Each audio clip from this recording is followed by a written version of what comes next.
Guys, അസ്സലാമു അലൈക്കും. നമ്മൾ ഇന്നൊരു പുഡിങ് ഉണ്ടാക്കിയിട്ടുണ്ടായിരുന്നു. അതിന് നമ്മൾ ഒരു പേര് കൂട്ടിയിട്ടുണ്ട്, ഇന്ത്യൻ പുഡിങ്. ഇപ്പം ഇന്ത്യയും പാകിസ്ഥാനും തമ്മിൽ യുദ്ധം നടക്കുകയില്ലേ, അപ്പം നമ്മൾ വിചാരിച്ചു ഒരു ഇന്ത്യൻ പുഡിങ് ഉണ്ടാക്കുകയെന്ന്. ഇന്ത്യൻ്റെ ഫ്ലാഗിൻ്റെ കളറിൽ നമുക്കങ്ങനെ ഒരു ഇന്ത്യൻ പുഡിങ് ഉണ്ടാക്കാമെന്ന് വിചാരിച്ചിട്ട് അങ്ങനെ തുടങ്ങിയതാണ്. ടെൻഡർ കോക്കനട്ടിൻ്റെ ഉള്ളിലുള്ള ആ വൈറ്റ് സാധനം എടുത്തിട്ട് അത് ചെറുങ്ങനായിട്ട് മുറിച്ചിട്ട് അതിലേക്ക് പഞ്ചസാര നിങ്ങൾക്ക് ആവശ്യമുള്ളത്ര ഇട്ടിട്ട് നിങ്ങൾ അതിലേക്ക് വെള്ളം ഒഴിച്ചിട്ട് അത് അടിച്ചെടുക്കുക. എന്നിട്ട് അതൊരു പാത്രത്തിലാക്കിയിട്ട് നിങ്ങൾ എന്താക്കാന്ന് പറഞ്ഞാൽ അത് ഫ്ലെയിമിൽ വെക്കുക.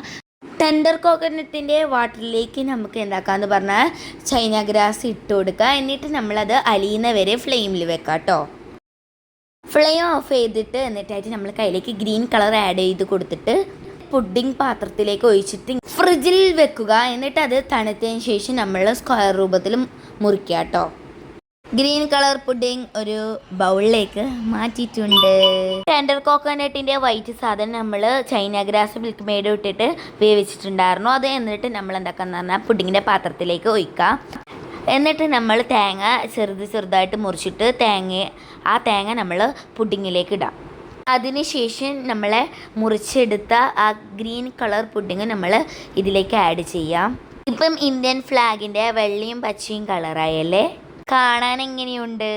മിൽക്ക് മെയ്ഡിൻ്റെ ഒക്കെ പഞ്ചസാരയും ചേർക്കാൻ മറക്കല്ലേ കേട്ടോ.